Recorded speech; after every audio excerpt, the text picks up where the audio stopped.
හැමෝටම සුබ දවසක් වේවා කියලා ප්‍රාර්ථනා කරනවා.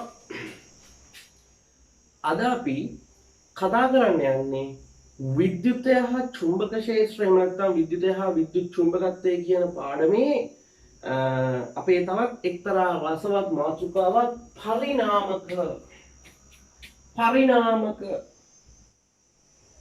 පරිණාමක ඉංග්‍රීසියෙන් කියන්නේ ට්‍රාන්ස්ෆෝමර් කියලා. ට්‍රාන්ස්ෆෝමර්. හරි. එතකොට මේ පරිණාමකයකින් මොකක්ද කරන්නේ? ඇත්තටම පරිණාමකයක් මෙන්න මේ වගේ හැඩයකින් යුක්ත වෙනවා. මෙන්න මේ වගේ හැඩයකින් යුක්ත වෙනවා. ඔයාලගේ ටියුට් එකේ පෙරලා ගන්න පරිණාමක කියන මාතෘකාව. හරි. මේ වගේ මෘදු යකඩ කොටසක් තියෙනවා. ඒ වගේම මේ පැත්තේ මෙහෙම පොටවල් තඹ කම්බි පොටවල් තියෙනවා. මෙතන මේ පැත්තට අග්‍රයක් තියෙනවා. හරි. ඔන්න ඔහොම. එතකොට ඔය ආකාරයට තමයි තියෙන්නේ. හැබැයි මේකේ මේ මෘදු යකඩ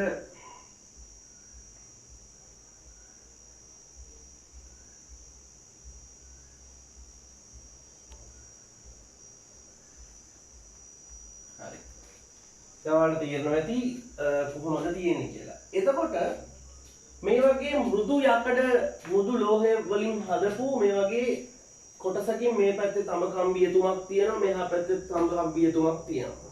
එතකොට ඉතින් මේ ට්‍රාන්ස්ෆෝමරයකින් කරන්නේ අපිට විදුලිය පරිවර්තනය කරලා ගන්න පුළුවන්. ඒ කියන්නේ වැඩි විදුලියක් අඩු විදුලියක් බවට පත් කර ගන්න ඕන පුළුවන් අවශ්‍ය නම්, එහෙම නැත්නම් අඩු විදුලියක් වැඩි විදුලියක් බවට පරිවර්තනය කර ගන්න පුළුවන්. ඉතින් ඔයාලට එහෙම කියනවා නම් ගොඩක් වෙලාවට මතක් වෙනවා ඇති මොනවාද මේ ට්‍රාන්ස්ෆෝමර් එහෙම නැත්නම් පරිණාමක කියන්නේ මොනවාද කියලා. නේද? හොඳයි. ඔයාලගේ ගෙදර තියෙන ලැප්ටොප් චාර්ජර්, එතකොට ෆෝන් චාර්ජර් අරන් බලන්න ඒ චාර්ජරේ ට්‍රාන්ස්ෆෝමර් එකක් තියෙනවා. ඒ කොහොමද? අපේ මේ විදුලියෙන් ප්‍රධාන සැපයීමෙන් එන ලොකු විදුලිය ඉතා කුඩා විදුලියක් බවට අඩු කරලා අපිට ලබා දෙනවා. තේරුණාද? ඒ වගේම පාරවල් වල විවිධ ස්ථානවල ලොකු ලොකු ට්‍රාන්ස්ෆෝමර් සම්බන්ධ කරලා තියෙනවා. ඒ වගේම තව ට්‍රාන්ස්ෆෝමර් ආකාරයක් තියෙනවා අඩු විදුලියක් වැඩි විදුලියක් බවට පත් කරගන්න ට්‍රාන්ස්ෆෝමරුත් තියෙනවා. හොඳයි. හයිලයිට් කරගන්න එහෙනම් ප්‍රත්‍යාවර්තක වෝල්ටීයතාවයක් එක් අගයකින් වෙනත් අගයට වෙනස් කිරීම පරිණාමකයක් මගින් සිදු කෙරේ. ප්‍රත්‍යාවර්තක වෝල්ටීයතාවක්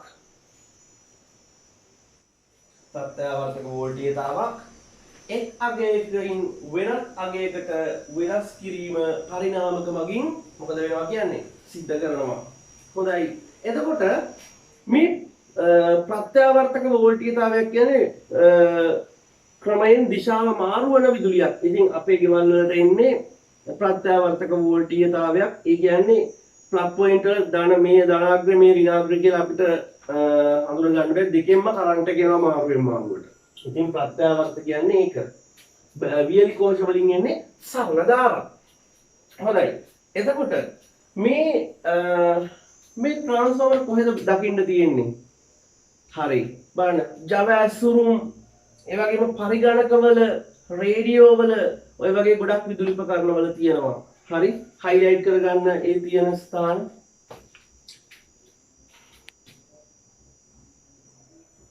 හරි.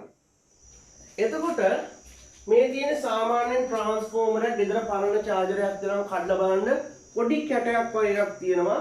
ඒ කැටේ මෙන්න මේ වගේ එජෙක්ට් එකක් තියෙනවා. හරිද? එතකොට සාමාන්‍යයෙන් මේක අපි පරිපථ සංකේතයක් විදිහට දක්වනවා නම් මෙන්න මේ විදිහට දක්වන්න පුළුවන්. මෙන්න මෙහෙම රේඛා 3ක් 4ක් දාලා හරි. ඔන්න ඔය ආකාරයට අපිට ට්‍රාන්ස්ෆෝමර් එක පරිපථ සැකස්ම දාන්න පුළුවන්. හොඳයි. එතකොට प्राथमिक කියන්නේ ඉංග්‍රීසියෙන් primary. එතකොට secondary කියන්නේ ද්විතීක. එතකොට මේ පැත්තේ තියෙන දඟරයට අපි කියනවා ප්‍රාථමික දඟරය. මේ පැත්තේ තියෙන එකට අපි කියනවා මොකක්ද? මේ පැත්තේ තියෙන එකට මොකක්ද කියන්නේ? මේ පැත්තේ තියෙන එකට අපි කියනවා ද්විතීක දඟරය. ප්‍රාථමික දඟරය, ද්විතීක දඟරය. හරි. එහෙනම් මම මෙතන පොඩ්ඩක් ලියා ගන්නවා. ප්‍රාථමික දඟරය මේ පැත්තට තියෙන්නේ ද්විතීක දඟරය. එතකොට හැමතිස්සෙම ප්‍රාථමික දඟරයට තමයි විදුලිය සපයන්න ඕනේ. එතකොට අපිට විදුලිය ලැබෙන්නේ ද්විතීක දඟරයෙන්. හරි? හොඳයි.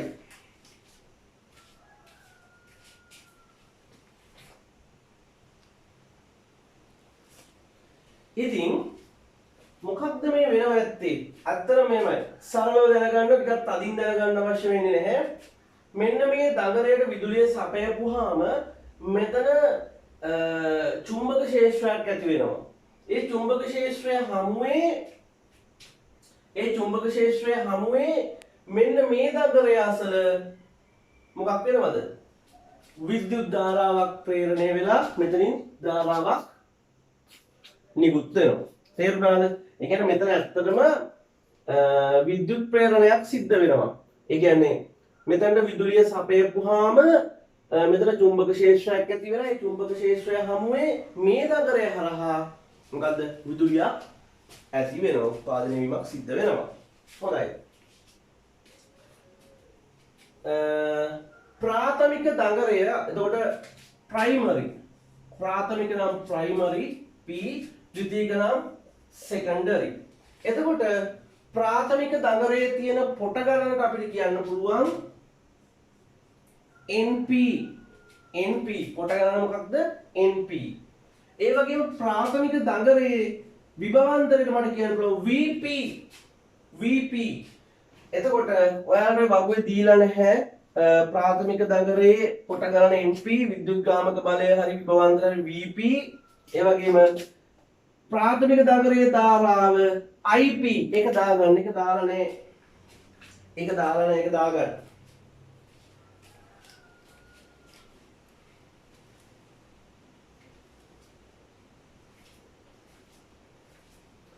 ඊට පස්සේ එහෙනම් ඒ විදිහටම ද්විතීක දඟරයේ පොට ගණනට මට දාන්න පුළුවන් NS, විභවාන්තරය VS, ධාරාව ගලන ධාරාව IS. හරි? හොඳයි. එහෙනම් මේ ට්‍රාන්ස්ෆෝමර් එක දැනගන්න ඕන ප්‍රාථමික දඟරය සහ ද්විතීක දඟරය කියලා කොටස් දෙකක් තියෙනවා. ප්‍රාථමික දඟරයේ පොට ගණනට මේ පොට ගණනට අපි කියනවා NP. මෙතන ඇති වෙන විභවාන්තරය නැත්නම් මෙතනින් ලබා දෙන විභවාන්තරය VP. මෙතනින් ගලන ධාරාව IP. ඒ වගේම එහා පැත්තේ පොට ගණන NS, විභවාන්තරය VS, ධාරාව IS. හරි. දැන් මේ තමයි මොකක්ද? මේ තමයි ට්‍රාන්ස්ෆෝමර් එක සරල සටහන. එතකොට මම කිව්වා අර වලගේ චූටි වගුවක් තියෙන පල්ලෙහා බලාගෙන යනකොට මේ රූපසරණක් එක්ක ඒ වගුවේ NP VP තියෙනවා. කෙලින්ම මේ දීලා නැහැ, ලියලා නැහැ. එහෙනම් මේක දාගන්න ධාරාව IP, එහා පැත්තේ දාගන්න ධාරාව IS කියලා. ඒක අනිවාර්යෙන් දාගන්න ඕන. හරි. ඊට පස්සේ මට මෙතන සමීකරණයක් හදන්න පුළුවන්. මම මේ පැත්තට මේක මෙහෙම දාන්නම්. මේ පැත්තේ කොහොමද වම් අත පැත්ත ඒ කියන්නේ සාමාන්‍ය සරල වෙන්නේ එහෙමයි. විදුලිය ලබා දෙන පැත්ත P, අවුට්පුට් එක එහෙම නැත්නම් එළියට ලබා දෙන තැන, එළියට පිට කරන තැන ද්විතීක දඟරය S. එතකොට මෙතන තියෙනවා NP, VP, IP. මේ පැත්තේ තියෙනවා NS, VS, IS කියලා. හරි. එහෙනම් ට්‍රාන්ස්ෆෝමර් එක ප්‍රධාන කොටස් ටික ඔයාලා අඳුරගත්තා. එතකොට ට්‍රාන්ස්ෆෝමර් එකකින් කරන්නේ මොකක්ද කියලා ඔයාලා දැන් සරලව දන්නවා. හොඳයි. එතකොට මේකෙන් අපිට සමීකරණ ඔප්පු කිරීමක් කරන්න පුළුවන්. ඔප්පු කරන්න අවශ්‍ය නැහැ කෙලින්ම සමීකරණ දෙන්නම්. ප්‍රාථමික දඟරයේ පොට ගන්න බෙදීම ද්විතීයික දඟරයේ පොට ගණනය කියන්නේ NP බෙදීම NS සමාන වෙනවා ප්‍රාථමික දඟරයේ විභවාන්තරය බෙදීම ද්විතීයික දඟරයේ විභවාන්තරය මෙන්න මේ සමීකරණ. ඔය සමීකරණ highlight කරගන්න. ඒ වගේම ගැටලු විසඳීම සඳහා තවත් අපිට සමීකරණයක් අවශ්‍යයි. ඒක දීලා නැහැ. ඒකත් දාගන්න. VP IP සමානයි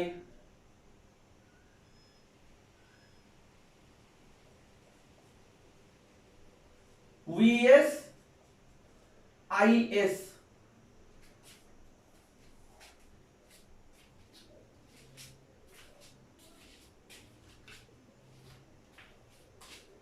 VP IP සමානයි VS IS.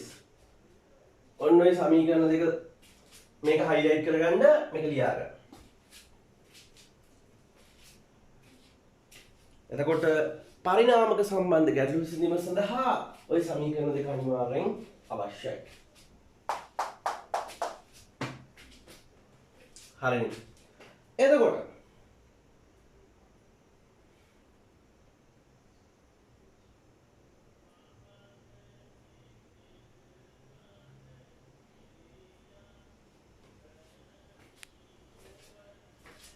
හොඳයි. එහෙනම් පාඩේක ලියා ගන්නට ඇති කියලා හිතනවා. හොඳයි.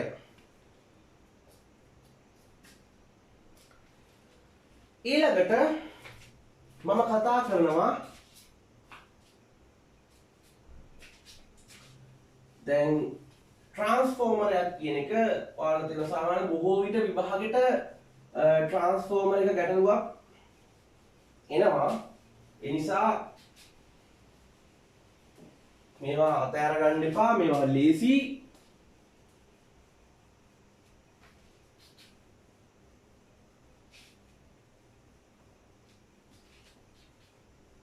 හරි. මම ඔන්න මෙතන ට්‍රාන්ස්ෆෝමරයක් අඳිනවා.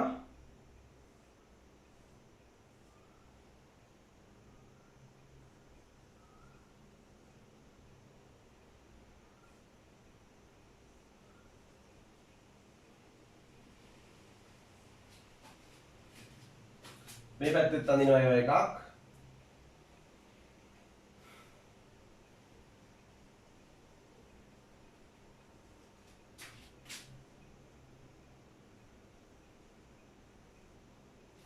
හරි. දැන් ඔයාලට තේරෙනවද මෙන්න මෙතන මේ ට්‍රාන්ස්ෆෝමර් එකේ ප්‍රාථමික දඟරයේ පොට ගණනට වඩා ද්විතීයික දඟරයේ පොට ගණන වැඩි වෙලා තියෙනවා. ඒකේ තේරුම මේ පැත්තෙන් අඩු විදුලියක් ලබා දීලා මේ පැත්තෙන් වැඩි විදුලියක් ලබා ගන්න පුළුවන්. මේ පැත්තෙන් අඩු විදුලියක් ලබා දීලා මේ පැත්තෙන් වැඩි විදුලියක් ලබා ගන්න පුළුවන්. ඒ කියන්නේ අඩු කරන්ට් එකකින් වැඩි කරන්ට් එකක් ගන්නවා කියලා කියන්නේ මේක අධිකර පරිණාමකයක්. හරි. අධිකර පරිණාමක තියෙන්නේ ඔය අයන් වල තියෙනවා. ඒ කියන්නේ ස්ත්‍රික්ක වල, අවන් වල, ඒ කියන්නේ විදුලි පෝරණු වල වගේ ඔය වගේ අධිකර පරිණාමක සම්බන්ධ කරගෙන ඊට අමතරව ප්‍රධාන විදුලි සැපයුම් ජාලයේ තැන් කීපයක තියෙනවා. මම ඒවා පැහැදිලි කරන්නම්. දැන් බලන්න මෙතන පොට ගන්න වැඩි, පොට ගන්න අඩුයි. ඒ කියන්නේ වැඩි විදුලියක් ලබා දීලා අඩු විදුලියක් ලබා ගන්න පුළුවන්. ඒ කියන්නේ මේකෙන් අඩු කරන්ට් එකක් වැඩි කරන්ට් එකක් දීලා අඩු කරන්ට් එකක් ගන්න පුළුවන්. එහෙනම් මේක අඩු කරලා දෙන නිසා අපි කියනවා මේකට අවකර පරිණාමකයක් කියලා. එහෙනම් පරිණාමකත් ප්‍රධාන ආකාර දෙකයි අධිකර සහ අවකර. එහෙනම් ඒකත් highlight කරගන්න වෙයි. අධිකර පරිණාමකයක් කියන්නේ මොකක්ද? අවකර පරිණාමකයක් කියන්නේ මොකක්ද කියන එකත් highlight කරගන්න. ඕනෑ තරම් අවකර පරිණාමක නම් ඔයාලට තියෙනව නේද? අනේ එතන highlight කරලා මම උදාහරණ දෙක තුනකුත් දාගන්න. අවකර පරිණාමක කියන ඒවාට උදාහරණ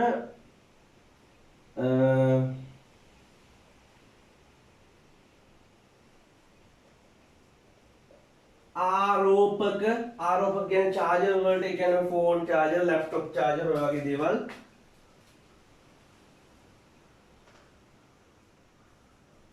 ගුවන් විදුලි යන්ත්‍ර ඒ වගේම ඔය ඕන තරම් තියෙන්නේ මේ නේ ටෙලිවිෂන්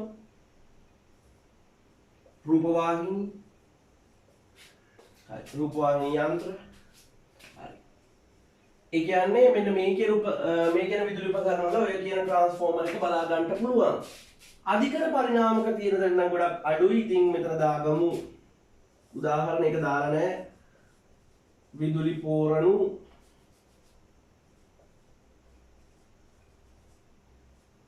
එතකොට ගිල්ලුම් තාපක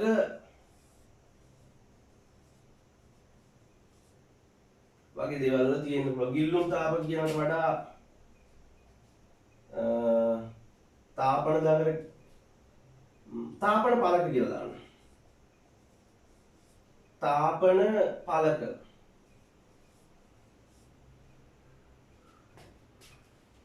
අකුරු වැරදි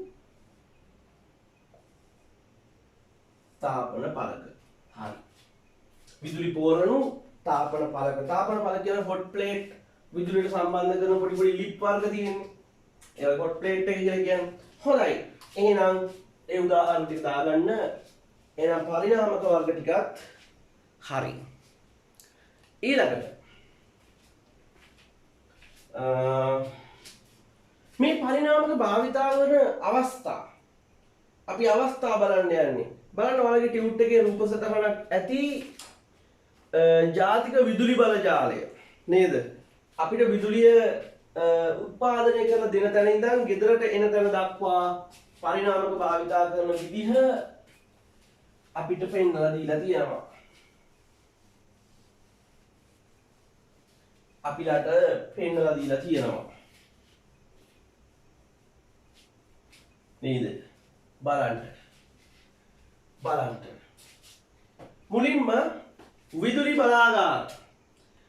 බලාගාරවල කිලෝවෝල්ට් සාමාන්‍යයෙන් 12කට විතර වගේ කිලෝවෝල්ට් 12ක විතර ප්‍රමාණයක් නිෂ්පාදනය කරනවා කිලෝවෝල්ට් 12ක ඒ කියන්නේ වෝල්ට් නම් 12000ක් විතර වගේ නේද ඊට පස්සේ ඒක අධිකර පරිණාමක මගින්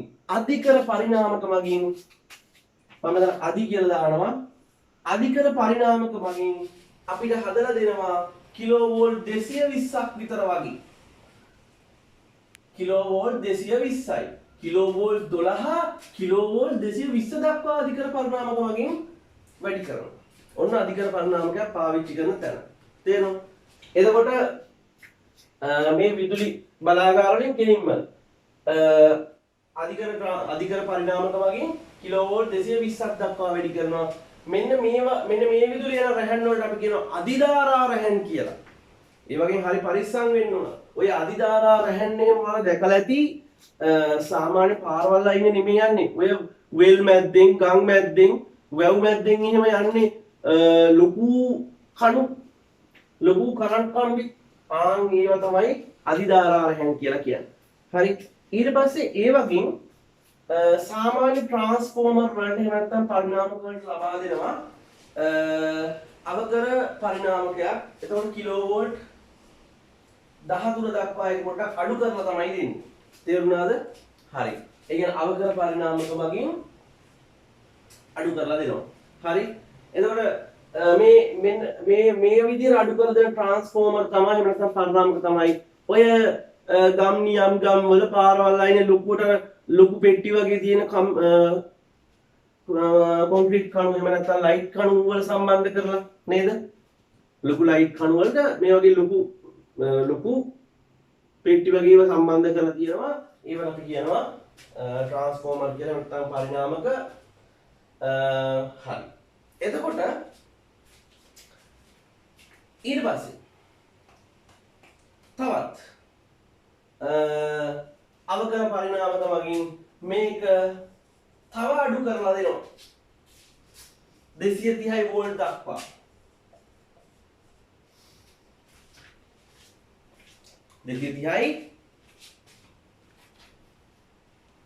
230යි වෝල්ට් දක්වා. හොඳයි. මම ආයෙ පැහැදිලි කිරීමක් කරන්නම්. මෙතන පොඩි වැරදීමක් වුණා වගේ කියලා හිතනවා. බලන්න සාමාන්‍යයෙන් විදුලි බලාගාරවල ඉඳන් අධිධාරා රැහැන් වලට විදුලි බලාගාර කිලෝවෝල්ට් 12ක් නිපදවනවා නම් කිලෝවෝල්ට් 220ක් නිෂ්පාදනය කරලා අධිධාරා රැහැන් වලට ලබා දෙනවා. ඒකේ කරන්ට් එක වැඩි කරනවානේ. ඒ හින්දා අධිධාරා පරිණාමක පාවිච්චි කරනවා. නැත්නම් අධිකර පරිණාමක පාවිච්චි කරනවා. ඊට පස්සේ දැන් මේ විදුලි බලාගාර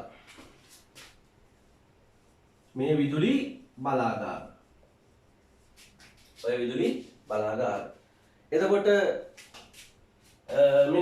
මේවා යන්නේ අධි වෝල්ටීයතා රැහැන් වලින්. හරි. අධි වෝල්ටීයතා මොනවාගෙන්ද? රැහැන් වලින්. ඊට පස්සේ අධි වෝල්ටීයතා රැහැන් වලින් ආපහු අවකර පරිණාමක හමුවේ තවත් අඩු කරලා කිලෝවෝල්ට් 13ක් දක්වා අඩු කරලා සාමාන්‍ය අර විදුලි රැහැන් වලට ලබා දෙනවා. හරිද? සාමාන්‍ය විදුලි රැහැන් වලට ලබා දෙනවා. ඒ විදුලි රැහැන් වලට ලබා දුන්නාට පස්සේ ආයෙත් අවකර පරිණාමක පාවිච්චි කරලා නිවෙස් වලට ලබා දෙනවා වෝල්ට් 230ක් දක්වා අඩු කරලා. ඒ කියන්නේ අපි ඔයාලගේ හැම ගෙදරකම ගෙදර ආසන්න වශයෙන් 220 240 එහෙම නැත්නම් 230 කියන වෝල්ටීයතාවයක් තමයි විදුලිය ලැබෙන්නේ. තේරුණාද? ඒ කියන්නේ ගෙදර තියෙන විදුලිය පරීක්ෂා කරොත් වෝල්ට් කීයද? 230යි. ඒ 230 ලබා දෙන්නේ කිලෝවෝල්ට් 13ක ප්‍රමාණයක් අවකරයට ලක් කරලා. ඒ කියන්නේ අවකර පරිණාමක වලින් අඩු කරලා. හරිද? එතකොට මේ දක්වා අඩු කරලා දෙන්නේ කිලෝවෝල්ට් 220 ඉඳන්. නේද? ඒක කිලෝවෝල්ට් 220 මේක වැඩි යගයක් ජල විදුලි බලාගාරවල නිෂ්පාදනය කරන එකට වඩා. මොකද ජල විදුලි බලාගාරවල ආසන්න වශයෙන් කිලෝවෝල්ට් 12ක් නිපදවනවා.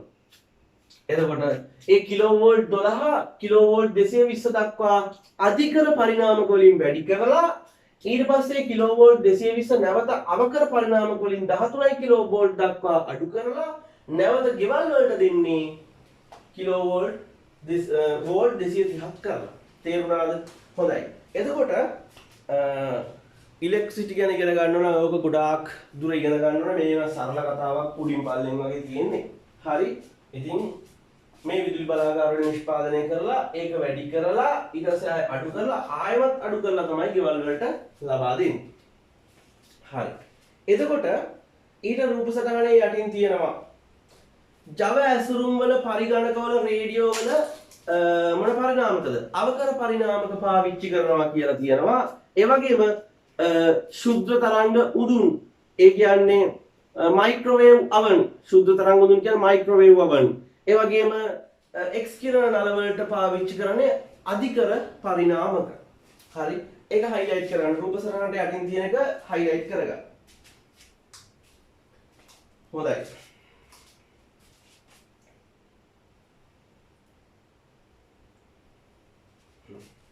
ඊළඟට ඔයාලට පෙන්වුම් කරනවා ඇති බලන්න ලස්සන රූප සටහනක් තියෙනවා ට්‍රාන්ස්ෆෝමර් එක බලන්න.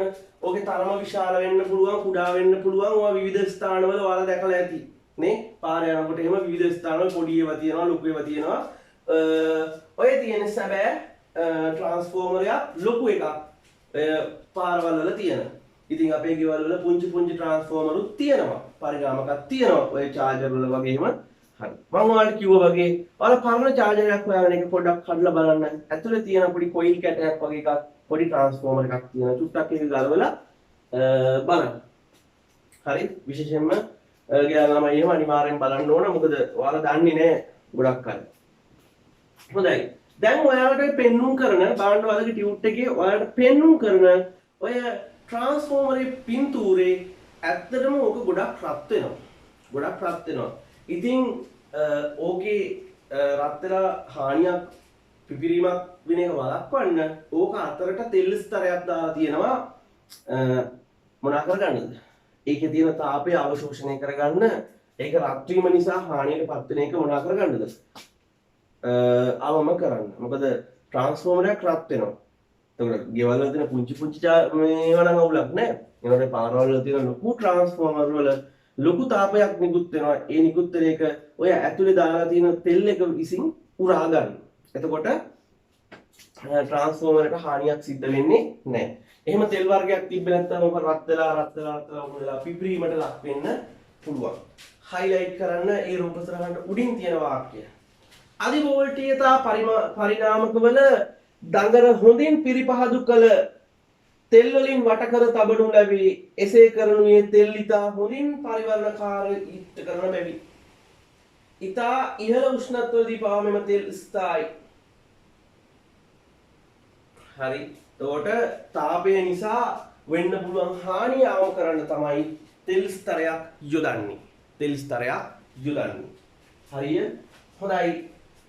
ඉතින් ඇත්ත වශයෙන්ම කිව්වොත් විද්‍යුතය හා විද්‍යුත් චුම්බකත්වය කියන පාඩම මෙතනින් ඉවරයි. ඔයිට වඩා දෙයක් නැහැ. හැබැයි මේ පාඩම විභාගෙදී ඔයාලා මේකෙදි මුහුණ දෙන ගැටලු තියෙනවානේ මේ පාඩමට අදාළ ගැටලු වලට මුහුණ දෙනවා. හැබැයි මේ පාඩම මෙතනින් නතර කරලා බෑ. ඔයාලා සැලකිය යුතු ප්‍රමාණයක් ගැටලු විසඳන්න ඕන. ඉතින් මාත් එක්කම විසඳමු. මම ගණන් හැදුවට මම ගණන් හදන්න කලින් ඔයාලා අනිවාර්යයෙන්ම හදන්න ඕන. හරි? හොඳයි. ඉතින්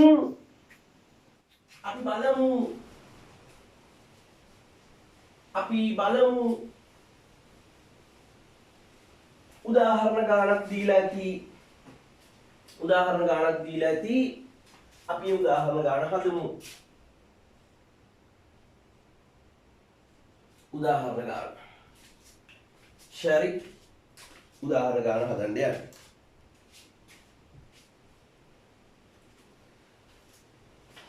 එක්තරා පරිණාමකයක ප්‍රාථමික දඟරයේ පොට ගණන 500යි ද්විතීයික දඟරයේ පොට ගණන 5000යි.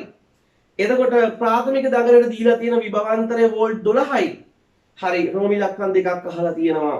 පරිණාමකයේ ද්විතීයික දඟරයේ විභවාන්තරය අහනවා. මේ කවර වර්ගයේ පරිණාමකයක්ද කියලාත් අහනවා. නේද?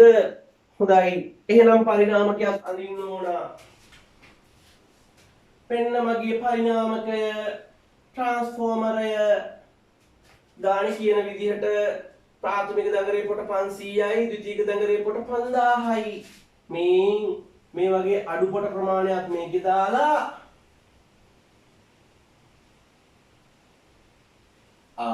වැඩි පොට ප්‍රමාණයක් අනිත් පැත්තට දැම්මා.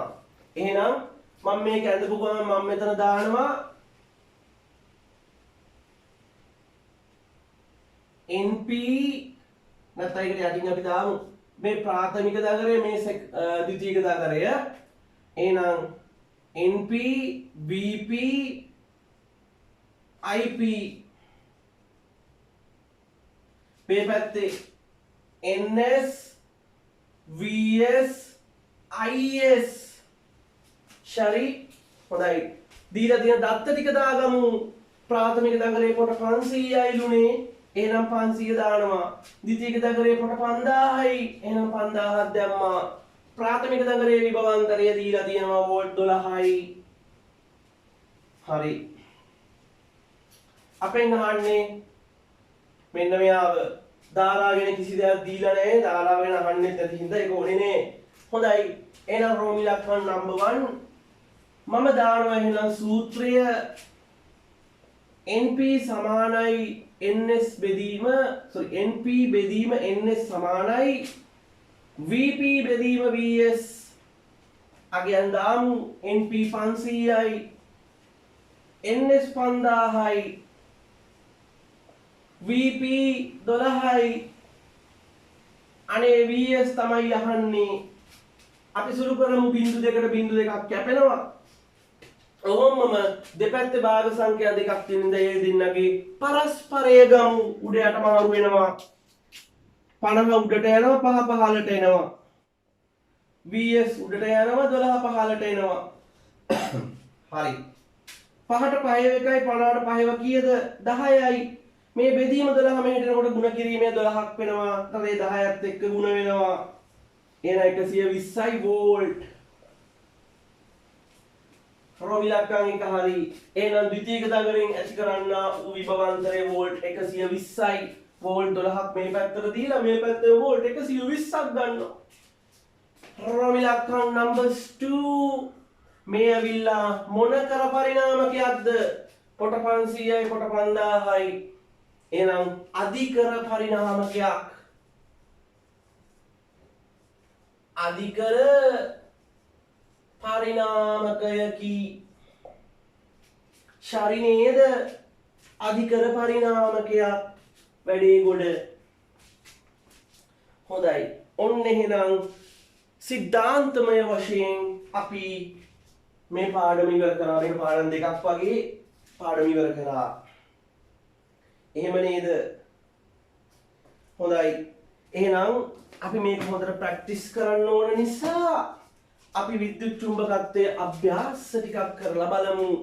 නේද? හරි. තියරිමය වශයෙන් සිද්ධාන්තමය වශයෙන් පාඩම ඉවර කරා. හරි සතුටුයි දැන්. මේ පාඩමත් මේ ආකාරයට ඉවර වෙනවා කියන්නේ හරි ෂෝක්. එහෙම නේද? හරි.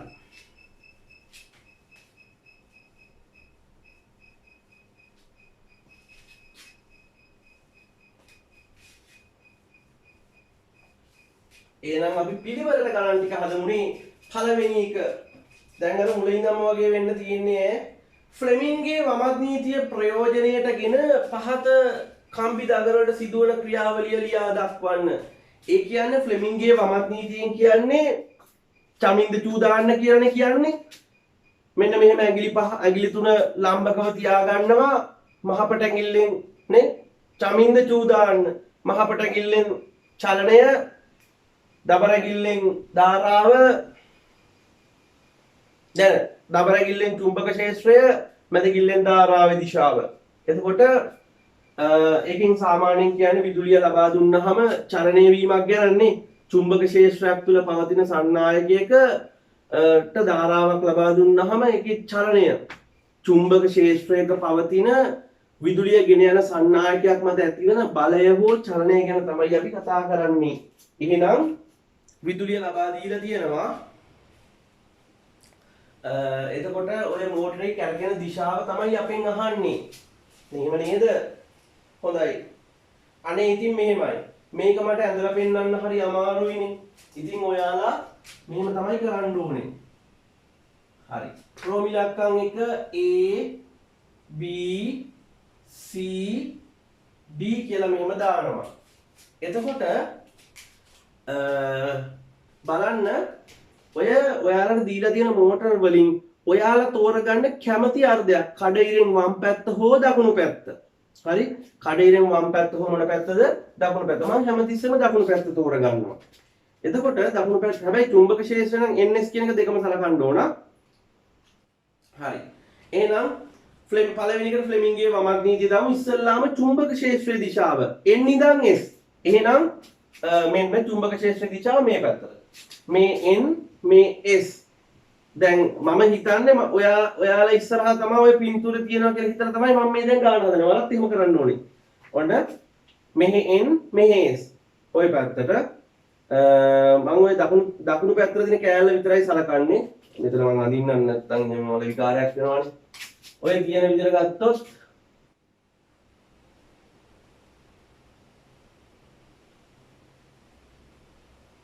මං කියන්නේ මෙන්න මේ දකුණු අත පැත්ත සලකනවා කියලා. මෙන්න මේ පැත්තේ තියෙන චුම්බක දෙක මේක N මේක S නේද?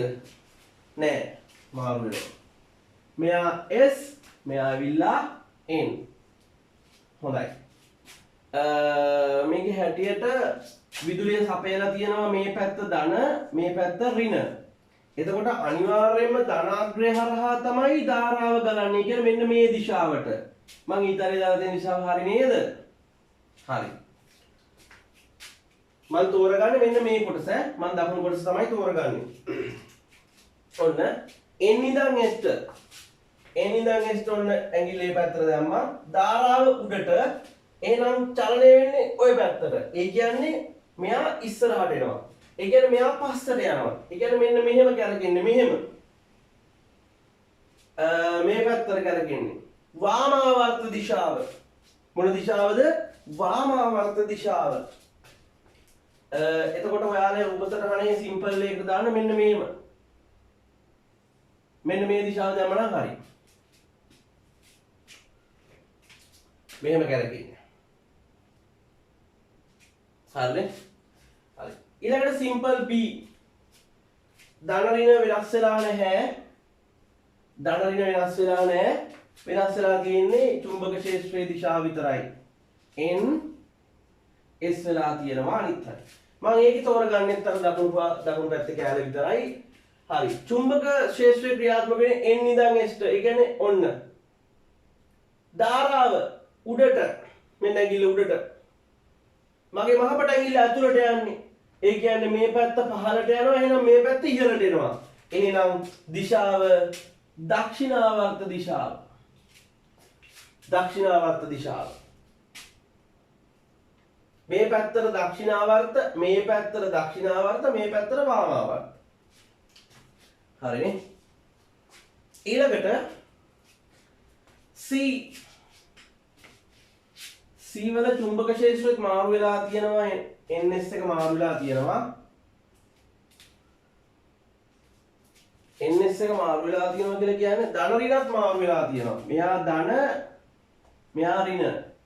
එතකොට බලන්න කොයි පැත්තටද ධාරාව ගලන්නේ කියලා. ධාරාව ධන පැත්තෙන් තමයි ධාරාව මෙහෙට ගලන්නේ. ඔහොම ගලලා ඔහොම ගිහලා මෙහෙට. ධාරාව ගලන්නේ ධනාග්‍රේ සිට ඍණාග්‍රේට. මෙන්න ධාරාව මෙහෙම ගිහිල්ලා පහළට. එතකොට ඊතලේ පහළට. හරි. එහෙනම් ඔන්න චමින්ද චූදාගන්න යන්නේ චුම්බක ක්ෂේත්‍රය දිහා n ඉඳන් s ට ධාරාව පහළට. මගේ මහපට ඇඟිල්ල ඇතුළට ඇනෙනවා. ඒ කියන්නේ මෙන්න මේ පැත්ත පහළට යනවා. මේ පැත්ත ඉහළට එනවා. ඒ කියන්නේ කැරකෙන්නේ කොයි පැත්තටද? දක්ෂිනාවර්තව කැරකෙන්නේ. දක්ෂිනාවර්තව. හොඳට වල තනියම අතින් පුරුදු වෙලා බලන්න ඕන. මෙහෙම කියලා බලන්න ඕනේ.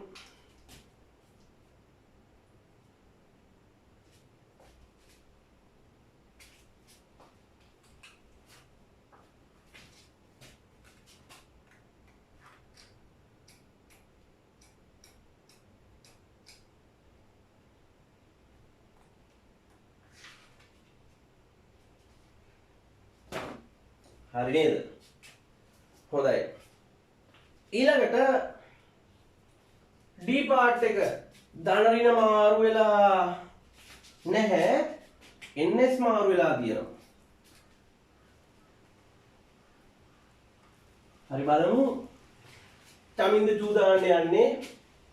ඔන්න චුම්බක ක්ෂේත්‍රය ධාරා පහළට මහපට ඇඟිල්ල ওই පැත්තට තියෙන. එතකොට මෙයා ඉස්සෙනවා මෙයා පාත් වෙනවා. ඒ කියන්නේ මේ අතර කරකෙන්නේ වාමාවර්ත දිශාව. හරිනේ? හරි. ඒකේ තේරුම භ්‍රමණය වෙන මෙහා භ්‍රමණය වෙන දිශාව මාරු වෙනවා. චුම්බක ක්ෂේත්‍රය මාරු කරාමත් වෙනවා. විදුලිය ලබා දෙන ධාරාව ලබා දෙන දිශාව මාරුණත් එහෙම වෙනවා. හරි නේද? හරි. එහෙනම් පළවෙනි ප්‍රශ්න නම් ඉවර කරා.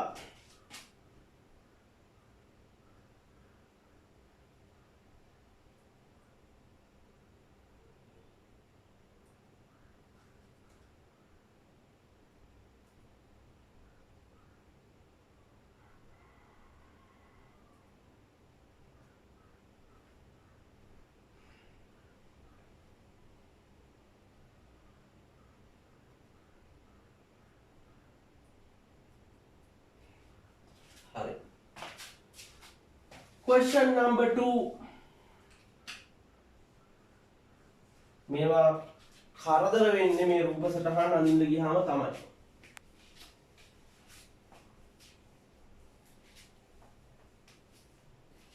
හොඳයි.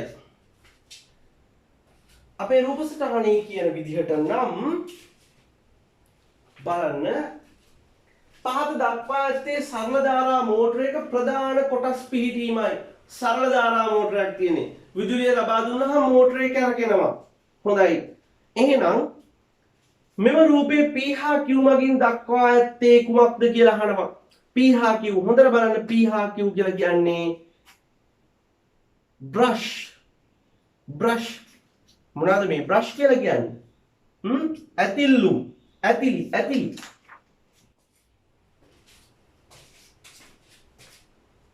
brush. ඔය දෙක ඇතිලි ඉන්නේ. ඇතිලි. brush. ඇතිලි. හරි. හොඳයි. ඊළඟට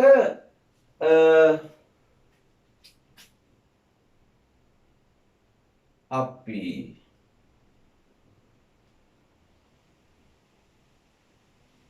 වැරදි දානේ මෙදිලා තියෙනවා. ප්‍රශ්නේ වැරදීමක් වෙලා. අකුරු වැරදිලා. මොකක්ද තියෙන්නේ කියලා බලමු.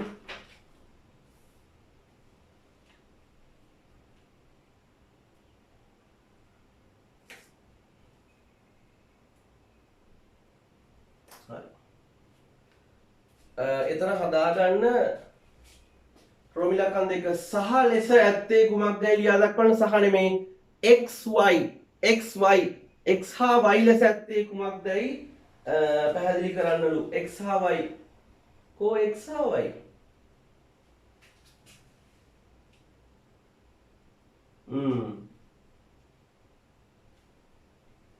x හා y තියෙන්නේ.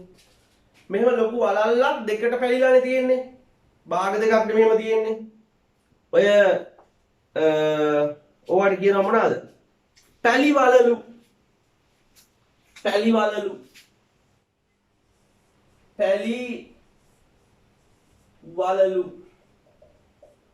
රෝමිලක්කන් තුන.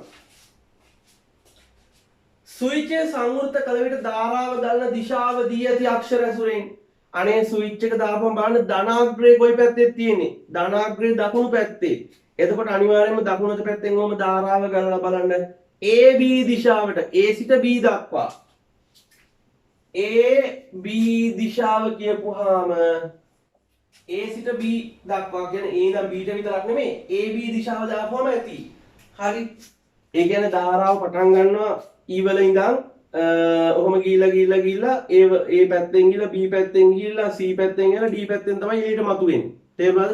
එතකොට එක දිශාවක් දාපුවම ඇති AB දිශාව. මොන දිශාවද? AB දිශාව. හරි.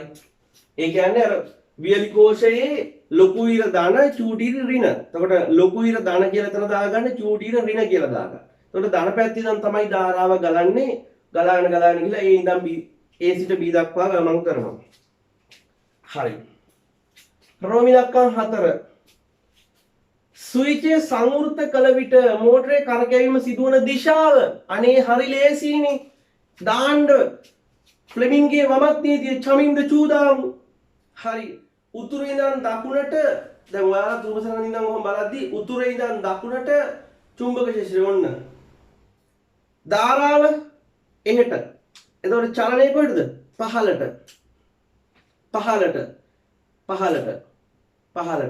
එතකොට අනිත් පැත්ත ඉහළට. එතකොට මෙහෙම. එතකොට මේ පැත්තට කරකිනවට අපි කියනවා මොකක්ද? දක්ෂිණාවර්ත දිශාව කියලා. එහෙනම් රෝමිලක්කන් 4 දක්ෂිණාවර්ත දිශාව.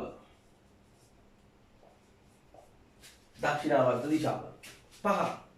රූපේ පෙන්වා දී මෝටරේ පහත එක් එක් කොටස් වලින් කරන කාර්යයන් වෙන වෙනම ලියන්න. අනේ ඉතින් මම නම් ලියන්නේ අර ලියන්න ඕන පහේ A V සහ U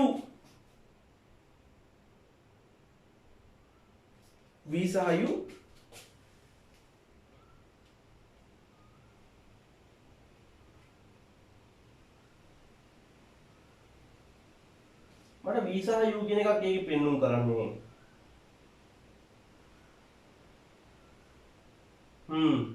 V සහ U කියන එකක් නේද වැරදිලා වගේ.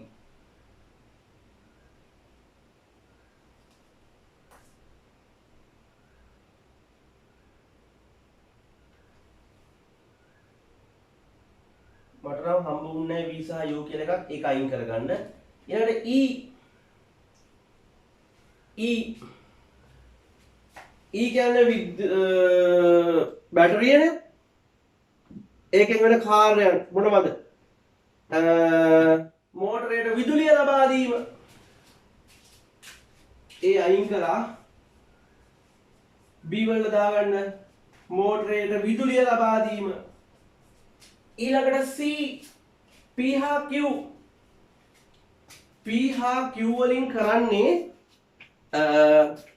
මෝටරයට ඒකාකාර විදිහට විදුලිය ලබා දීක ස්පර්ශ වෙලානේ තියෙන්නේ. ස්පර්ශ වෙලා තියෙන්නේ. ඒ හින්දා මොකද වෙන්නේ? අර එක දිගට. හරිද? එහෙනම් ලියන්න ඕනේ මොකද්ද? මෝටරයට ඒකාකාරව විදුලිය ලබා දීම. ඒකාකාරව විදුලිය ලබා දීම. ඊළඟට මොකක්ද? x හා y. අනේ ඉතින් x හා y වලින් මොකද්ද කරන්නේ? x හා y වලින් කරන්නේ මොකද්ද? අපි ඔබට කියන කමියුටේටරය න්‍යාදේශකය මොකක්ද? න්‍යාදේ හරිද? එතකොට ඔයාලා බලන්න P හා Q කියන්නේ ස්පර්ශක එහෙම නැත්නම් ඇතිලි. එතකොට x හා y කියලා කියන්නේ පැලිවලලු. ඔය සම්පූර්ණ ගැජට් එකට අපිට කියන්න පුළුවන් කමියුටේටර් එහෙම නැත්නම් න්‍යාදේශකය.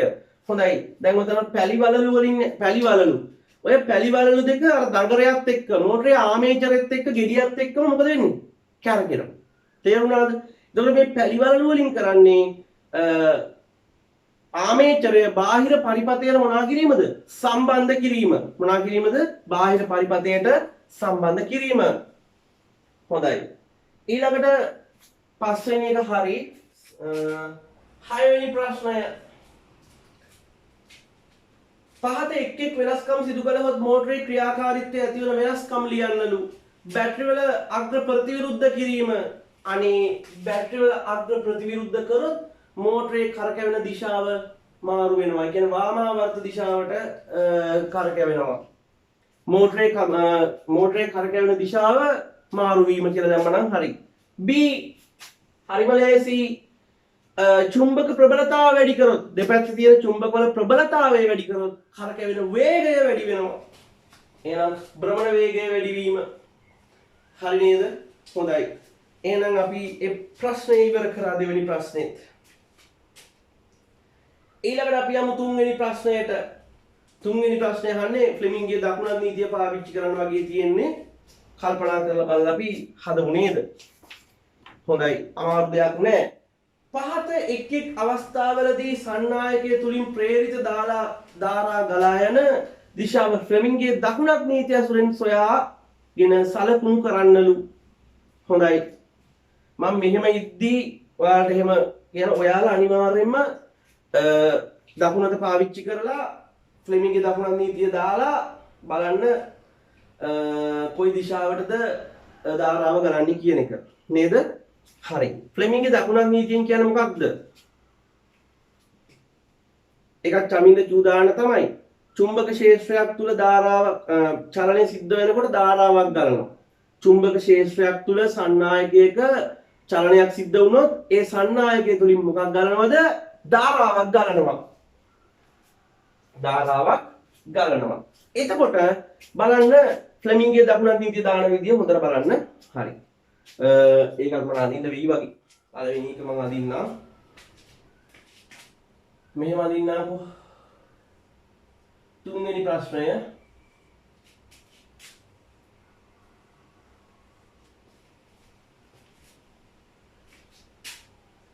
NS හරි. මෙහෙම තිබුණාට අර මේ දෙක ගැන හිතන්න එපා. N ඉඳන් S තමයි චුම්බක ශ්‍රේෂ්ඨය ගමන් කරන්නේ.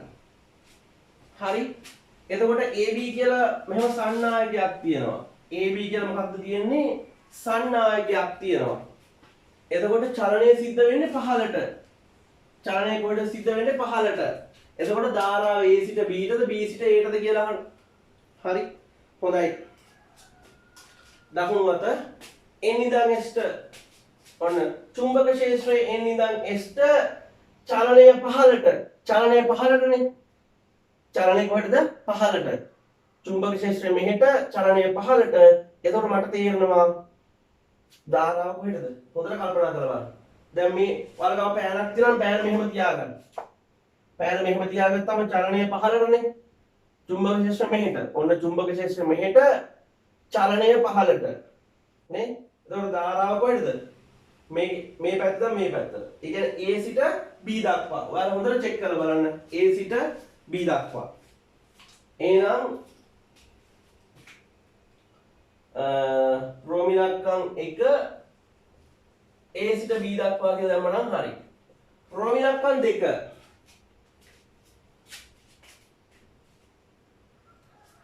දැන් බලන්න ns මාරු වෙලා තියෙනවා. ns මාරු වෙලා තියෙනවා. එතකොට මෙන්න මෙහෙම. දැන් ඔයාලට පේන විදිහට තමයි මමත් එහෙම හිතලා මමත් මේ කරලා බලන්නේ. චුම්බක ක්ෂේත්‍රය චලනය පහළට. එතකොට ධාරාව කොහෙටද? ධාරාව කොහෙටද? එහෙම තේරෙන්න තමයි අදින්නවනේ. මම මේ ටික දාන්න නැතුව අවශ්‍යව ටික විතරක් දාන්න. ns. හරි. එතකොට චුම්බක ක්ෂේත්‍රය තියෙන්නේ එහෙට. එතකොට ඔයාලා දණ්ඩක් මෙහෙම තියෙනවා කියලා හිතන්න. මට නැත්තම් මේක අඳින්න බෑනේ, ඔයාලටම තේරෙනවනේ. මෙහෙම තියෙනවා. එතකොට චුම්බක ක්ෂේත්‍රය මෙහෙට, චලනය කොහෙටද? චලනය පහළට. එතකොට ධාරාව ඔයාලගේ පැත්තට, මේ පැත්තට. ඒ කියන්නේ B සිට A දක්වා. ඔයාලට මේක තේරුම් නැත්නම් තනි වශයෙන් හරි කෝල් එකක් දීලා අහන්න මම වෙනම කියලා දෙන්නම්. මොකද ඔයාලා දන්නවා මම කොච්චර අපහසුතාවයකට පත් වෙනවද කියලා. මේ වගේ රූප සටහන් අඳින්න අමාරුයි. ඒ වගේම ඔයාලා කරන එක බොන්නඩක් තමයි මම මේ කිව්වහම ඔයාලගේ මේ අත පාවිච්චි කරලා මේක කරලා බලන්න මේක පේනවද, මේ තේරෙනවද කියලා. හොඳට තේරෙන්න ඕන මේ ටික කරගන්න. නැත්නම් හරි අමාරුයි.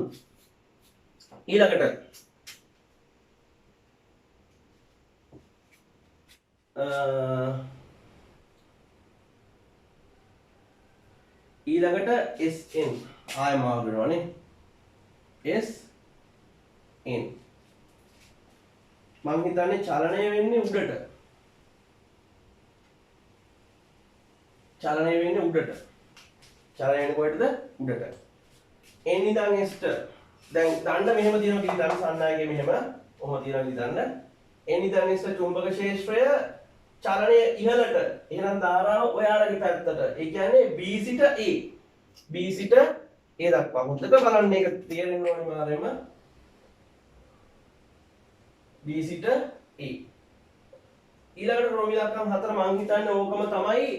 ns මාරු වෙනවා. ns මාරු වෙනවා. ආයෙත් එහෙම දණ්ඩ මෙහෙම තියවලා පෑන එහෙම තියලා බලන්න. දණ්ඩ මෙහෙම තියෙන්නේ. හරියටම මෙහෙම තියෙන්නේ. හරි.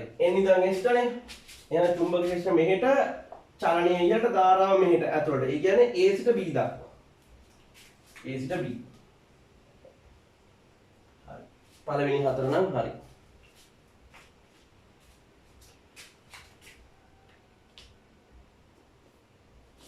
තව රූප සටහන් හතරක් තියෙනවනේ. හරි. ඊළඟට කරුණා කරලා මේක හරියට සිද්ධ වෙනවද නැද්ද කියලා ඔයාලා බලන්න ඕනේ. මේ රූප සටහන් අඳින්න හරි අමාරුයි. 5 පස්වෙනි එකේ තියෙන්නේ මෙහෙම කොටු දෙකක් උඩින් බලපුවාම පේන විදිහ තියෙන්නේ. උඩින් බලපුවාම පේන විදිහ ns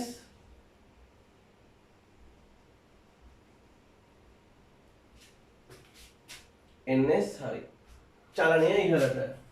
දැන් මේ තිතකින් කියන්නේ නෙමෙයි. දැන් ඔය පැත්තෙන් බලපුවම දැන් මේ බලන්න. දණ්ඩ මෙහෙම තියෙන්නේ මේ. ඔයාලට පේන දණ්ඩක් නෙමෙයි, දණ්ඩේ තිතක් වගේ පේන්නේනේ. එහෙම තමයි. දැන් එතකොට ඔන්න මේකෙදි හොයන්න ලේසි. චමින්ද චූදාමු. ඔන්න n ඉඳන් s චුම්බක ක්ෂේත්‍රය චලනය ඉහළට. ධාරාව එනම් ඇතුළට. ධාරාව තුලට. එහෙනම් මම මෙතන ලියනවා තුලට කියලා. ධාරාව කොහෙද තුලට ඉගෙන තුලට ඊට පස්සේ මොකද වෙන්නේ ns මාරු වෙනවා හරි ඔන්න n ඉඳන් s චුම්බක ක්ෂේත්‍රය චලනීය ධාරාවේ නම් එළියට මේ එහෙනම් පිටතට හරිනේ හොඳයි දැන් ඕකේ මොකද කරන්නේ චලනය කිරීම පහළට සිද්ධ කරන්නේ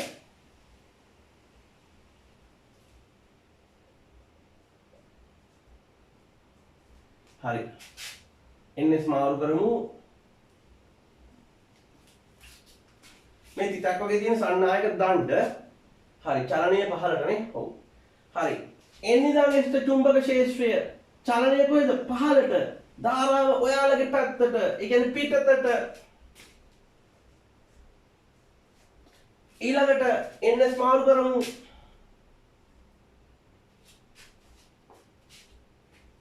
n ඉඳන් s චුම්බක ක්ෂේත්‍රය චලනය පහළට එහෙනම් ධාරාව ඇතුළට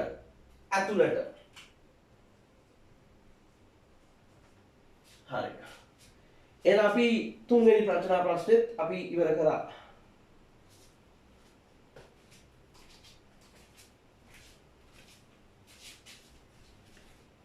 අනිවාර්යයෙන්ම රූප සටහන් සහිතව මේවා ඔක්කොම කරලා බලන්න හොඳයි අපි ඊළඟ ප්‍රශ්නෙට යමු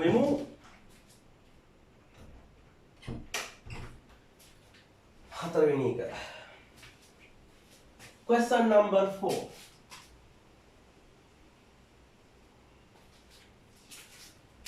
පරිණාමක හතරක් පිළිබඳ තොරතුරු තියෙනවා අපිට දීලා තියෙන ප්‍රාථමික දඟලය ද්විතීයික දඟලය ප්‍රාථමික දඟලයේ වෝල්ටීයතාව ද්විතීයික දඟලයේ වෝල්ටීයතාව ඒ වගේම කොට ගන්න ඔක්කොම දීලා තියෙනවා පරිණාමකය මොකක්ද කියලායි හොයන්න තියෙන්නේ එහෙනම් ඔකට අපිට දාන්න තියෙන්නේ පළවෙනි එකට np බෙදීම ns සමානයි vp බෙදීම vs නේද හරි ඒක අපි හොයන්න ඕනේ ප්‍රාථමික දඟලයේ වෝල්ටීයතාවය vp හොයන්න ඕනේ vp අනිත් ඒවා ඔක්කොම දීලා තියෙනවා np කීයද ci ns 20යි vp අහන්නේ vp ව තමයි vs ද්විතීයික දඟලයේ වෝල්ටීයතාව 3යි හරි සුළු කරමු බිඳුවර බිඳුව කැපෙනවා බෙදීම තුන මෙහෙට ගුණ කිරීමේ 3ක් වෙනවා එතකොට 3 වරක් 10යි 30යි 30 දෙකෙන් බෙදද්දි 15යි එහෙනම් vp සමානයි වෝල්ට් 15යි රොමිලක් අංක එතකොට ඔයාලට තේරෙනවා ඒකේ ප්‍රාථමික දඟලයේ කොටවල් 100යි ද්විතීයික දඟලයේ කොටවල්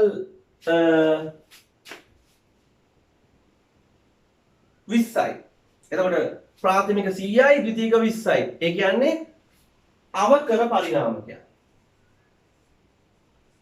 අවකර පරිණාමකයක් එහෙනම් රෝමි ලක්කම් දෙකටත් දාන්න වෙන ඕකමනේ np සමානයි ns np බෙදීම ns සමානයි vp බෙදීම vs මොකක්ද ඒක හොයන්න ඕනේ ද්විතීයික දඟලයේ වෝල්ටීයතාවය විතර ඔක්කොම දීලා තියෙනවා 400යි 10000යි np 400යි ns 10000යි දාන හදන්න දෙයක් නැහැ මේ බලන්න ප්‍රාථමිකයේ 400යි ද්විතීයික 10000යි මේ කොට ගණන නේද එහෙනම් මේක අනිවාර්යයෙන්ම අධිකර පරිණාමකයක්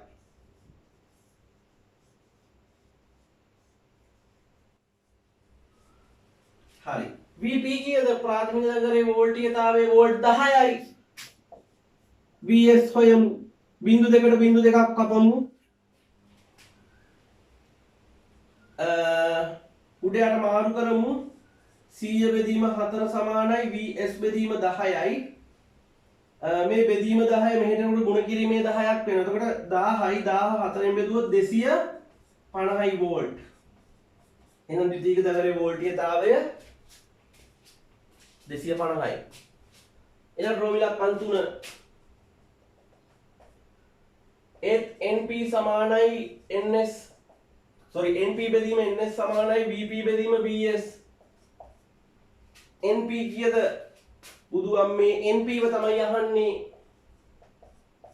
NS 50යි VP 240යි VS 12යි බලන්න ප්‍රාථමිකයේ 240යි ද්විතීයිකයේ 12යි වැඩි එකක් අඩු කරලා එලි මේකින් හොයන්න පුළුවන් අවකර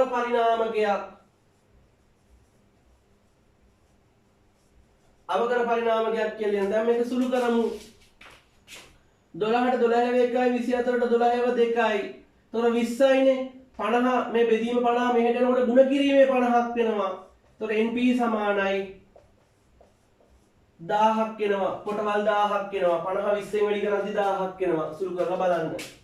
4 ඒකට දාන්න වෙන්නේ NP සමානයි NP බෙදීම NS සමානයි VP බෙදීම VS. අනේ බලන්න ඒකෙත් අහන්නේ ප්‍රාථමික නගරේ පොට ගණන. NP අහන්නේ NS 5000යි. ද්විතීයික නගරේ පොට ගණන 5000යි. ඒ වගේම ප්‍රාථමික නගරේ වෝල්ටීයතාවය 33000යි.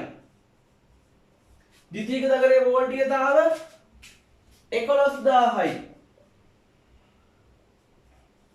ඒ කියන්නේ ප්‍රාථමික නගරේ වඩා ද්විතීයික නගරේ වෝල්ටීයතාව අඩුයිනේ. එහෙනම් මේකත් අවකර පරිණාමකයක්.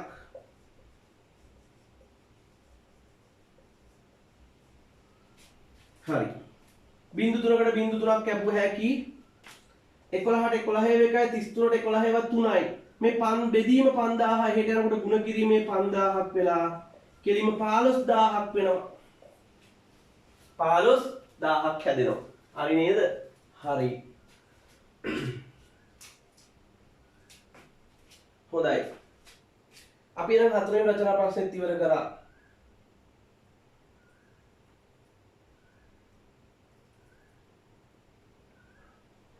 හතරවෙනි රචනා ප්‍රශ්නය ඉවර කරා.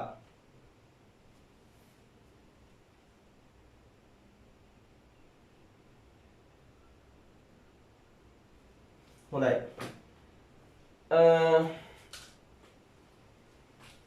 අපි එහෙනම් මේ වීඩියෝ එක මෙතනින් නතර කරමු.